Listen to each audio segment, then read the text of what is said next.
Even though the Iowa football team was not playing on Saturday, the Hawkeyes still moved up in the national ranks. Iowa is now named by the Associated Press as one of the top 10 teams in the country. The Hawks moved up 2 spots during their bye week. Iowa jumped ahead of Utah and Florida State as both suffered losses last week. The Hawks joined the ranks of fellow Big Ten schools, Michigan State and Ohio State. This is the highest ranking for Iowa since the start of the 2010 season, when they were coming off a 2009 season in which they won the Orange Bowl. Michigan is the only other Big Ten school to crack the top 25.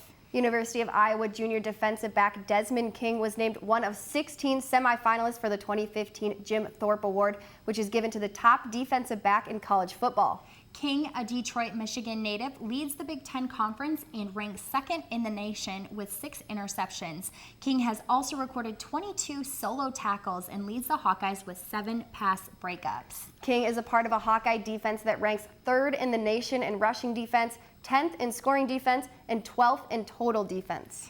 As the Iowa women's soccer team is wrapping up their fall season, they celebrated the seniors on their team as they took on Nebraska last week. I was there to catch all the action and check in with the seniors. The locker room was so fun getting ready for the game, and this game was so fast-paced and hard, a lot of hard tackles. It started to get tough at the end knowing we were down 2 goals, but I think for a while we stuck in there and gave them a good match. The Iowa women's soccer team took on Nebraska on Friday night here at the Iowa Soccer Complex. It was a night to honor the seniors, and everyone gave their best effort on the team. Unfortunately, these efforts were not enough as the Hawks were outscored by the Huskers 5-3. But our kids, again, they work really hard, and they've been committed to us in a really tough year, and we're getting a lot of players, a lot of experience. I just wish we could have gotten this for the seniors today.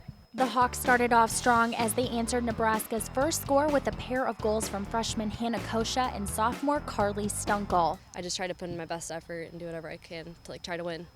The Huskers came back to tie things up and then take the lead before halftime with a corner kick, putting the Huskers up 3-2. The first time that we actually kind of create some chances and score some goals, and get 3 goals for ourselves, and then to give up 3 on set pieces in the first half. But the Hawks battled back in the second half with a pass from Bree Telly. Stunkel scored her 2nd goal of the night. And Carly Stunkel was a handful today. Iowa's 3 points was the most Nebraska has given up in Big Ten play this season, but the Huskers handed the Hawks a 5-3 defeat. It's hard to win a game in the Big Ten when you give up 5 goals. Despite the disappointment of the defeat, every player was playing for the seniors. I saw a lot of positivity and energy towards us and trying to get us a win tonight, but it just didn't happen. It's just been kind of rough, so now it's just play your heart out, play for the seniors, play for the end of the season, and just try to get some wins, and obviously that didn't happen tonight. I'm not going to base my 4 years here off one game. I still have so much to be happy about. It hurts right now, but I'm not going to let this ruin my whole time here in Iowa.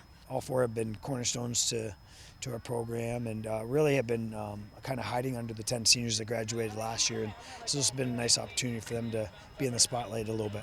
The soccer team will close out their season as they take on Rutgers next Wednesday night here at the Iowa Soccer Complex. This has been Katie Reber, Daily Iowan TV Sports. This soccer team has had a building season this fall, but look to bounce back this spring with more experienced and healthy players. As Katie mentioned, their final game is this Wednesday against Rutgers. As the Iowa baseball program takes a break after their fall ball season, there is one position that has gotten a lot of attention in the offseason. Jordan Maloney has the details on the spot that is getting the job done.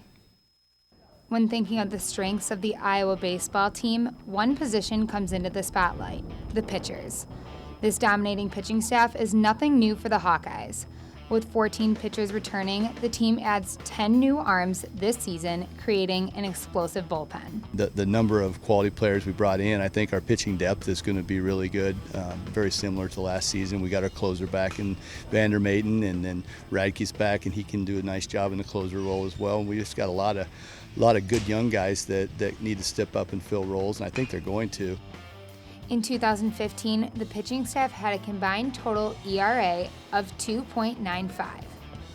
Returning to the team this season, the Hawkeyes have 2 of their starting pitchers in Calvin Matthews, who had an ERA of 2.45 last season, and Tyler Payton, who returned despite being drafted to the Cincinnati Reds, as well as the team's dominant relief pitchers, Luke Vandermaiden, Ryan Erickson, Connor Grant, Tyler Racky, and Nick Gallagher.